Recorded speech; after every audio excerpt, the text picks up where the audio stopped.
Olá, bem-vindos a mais um Deep Dive. Hoje a gente mergulha num tema, olha, essencial da nossa cultura, o sincretismo religioso aqui no Brasil. A gente está se baseando num artigo bem detalhado e a nossa missão aqui é entender melhor, sabe? Extrair os insights sobre essa mistura tão única de crenças. Vamos focar em como o catolicismo e as religiões de matriz africana, pensa aí, Umbanda, Candomblé, como elas se entrelaçaram por aqui. E não é só uma mistura por cima, não. O artigo defende que é um processo fundo, ligado à nossa história, identidade e, muita resistência também. Ok, bora desempacotar isso. Perfeito. E é chave entender o sincretismo não como uma soma simples, né? Tipo A mais B. É mais um processo dinâmico que o artigo descreve bem. Elementos de fés diferentes são, assim, reinterpretados, ganham novos significados num contexto novo. É uma ressignificação cultural profunda mesmo. E o ponto de partida aqui no Brasil, como a fonte mostra, está totalmente ligado à história da escravidão, certo? Como que essa necessidade de preservar a fé africana, mesmo debaixo de tanta opressão, deu força para isso acontecer? Foi essencialmente uma estratégia de sobrevivência, né? E de resistência cultural, claro. Os africanos escravizados, eles eram proibidos de cultuar seus orixás abertamente. Então, o que eles fizeram? Começaram a associar os orixás a santos católicos. Aqueles que tinham características parecidas ou datas de festa próximas, sabe? E se permitiu que os cultos continuassem, mas de forma escondida, velada.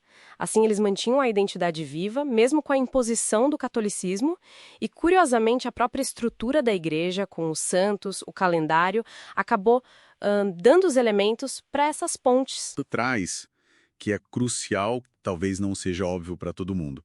A forma como o sincretismo é visto, como ele é vivido no candomblé e na Umbanda, não é só uma questão de intensidade, é da função histórica doutrinária, né? Exatamente. O artigo diferencia isso muito bem. No candomblé, o sincretismo muitas vezes foi essa estratégia inicial, um escudo, digamos assim, para preservar o culto aos orixás, chamando eles pelos nomes africanos. O foco principal sempre foi o orixá.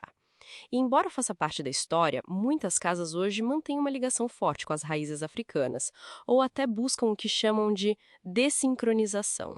Desincronização interessante. É um esforço ativo, sabe, para tirar essas associações católicas e voltar às origens africanas mais puras. E entendi. E na Umbanda? Razão. Tem elementos africanos, católicos, espíritas, tudo junto. A associação orixá-santo é parte da doutrina, da base mesmo. Por exemplo, Oxalá associado a Jesus Cristo, isso fundamenta o princípio da caridade na Umbanda, entende? Nossa, essa diferença de função é realmente muito esclarecedora, faz todo sentido. E para a gente visualizar melhor essa fusão, quais exemplos, assim, bem marcantes de associações orixá-santo que o artigo destaca? Olha, o fascinante aqui é a lógica por trás de algumas conexões, né? Que a fonte explora. A gente tem Oxalá, o grande pai da criação, ligado a Jesus Cristo ou ao Senhor do Bonfim na Bahia. Figuras de paz, do princípio de tudo.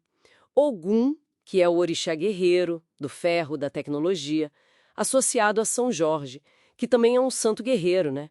Representa força, abertura de caminhos, super popular. Sim, São Jorge é muito forte no Brasil todo. Muito. Outro exemplo clássico, Iemanjá, a grande mãe, rainha do mar, sincretizada com Nossa Senhora da Conceição ou Nossa Senhora dos Navegantes, figuras maternas, protetoras ligadas à água. E tem Oxum, a orixá das águas doces, do amor, do ouro, associada a várias Nossas Senhoras como Aparecida, Conceição, Fátima, dependendo da região. E o artigo ainda fala de outros, tipo Xangô, orixá da justiça, do fogo, ligado a São Jerônimo, às vezes São João Batista, ou Iansã, a senhora dos ventos, tempestades, ligada a Santa Bárbara, e tem Obaluê, ou Omulu, né? Orixá da cura, das doenças, da transformação, ligado a São Lázaro ou São Roque. E Cosme e Damião. Sim, os santos gêmeos médicos associados aos ibejis, que são os orixás crianças, da alegria, da infância.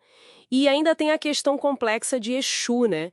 que foi erroneamente ligado ao diabo cristão, mas no sincretismo às vezes aparece associado a Santo Antônio, São Pedro, mas é menos comum, mais polêmico. O importante é, Exu não é diabo. Muita riqueza nessas conexões. Fica claro como essas pontes foram sendo construídas ao longo do tempo. E voltando àquela desincronização no candomblé que você mencionou, a fonte comenta se isso gera algum debate interno? Alguma tensão com a própria história sincrética de algumas casas mais antigas? Sim, o material sugere que é um processo complexo e não é igual em todo lugar, sabe? Existe um movimento forte de reafirmar a identidade africana, o que é super legítimo. Mas, ao mesmo tempo, tem um reconhecimento de que o sincretismo faz parte da história, da trajetória de muitos terreiros importantes. Não dá para simplesmente apagar. Então, não tem uma visão única. O mais importante é o respeito pela autonomia de cada casa, de cada comunidade religiosa e a sua escolha. É um diálogo constante com o passado e o presente. Entendi.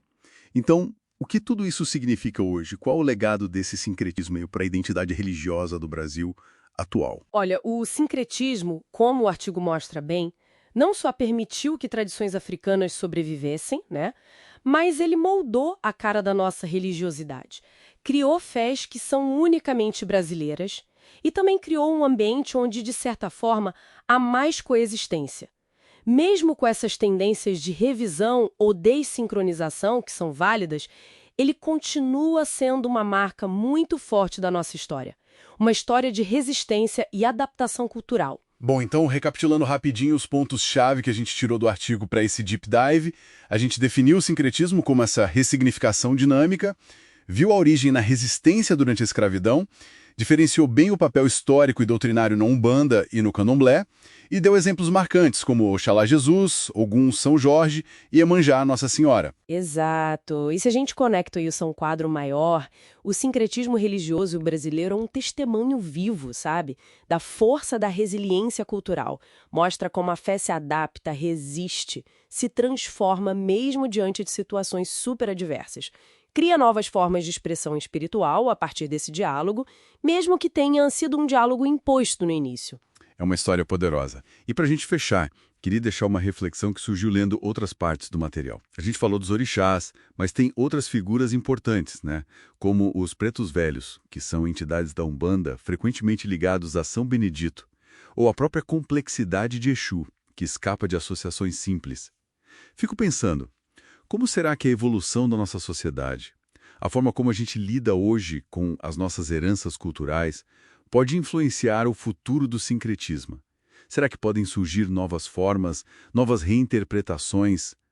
É algo para a gente continuar pensando.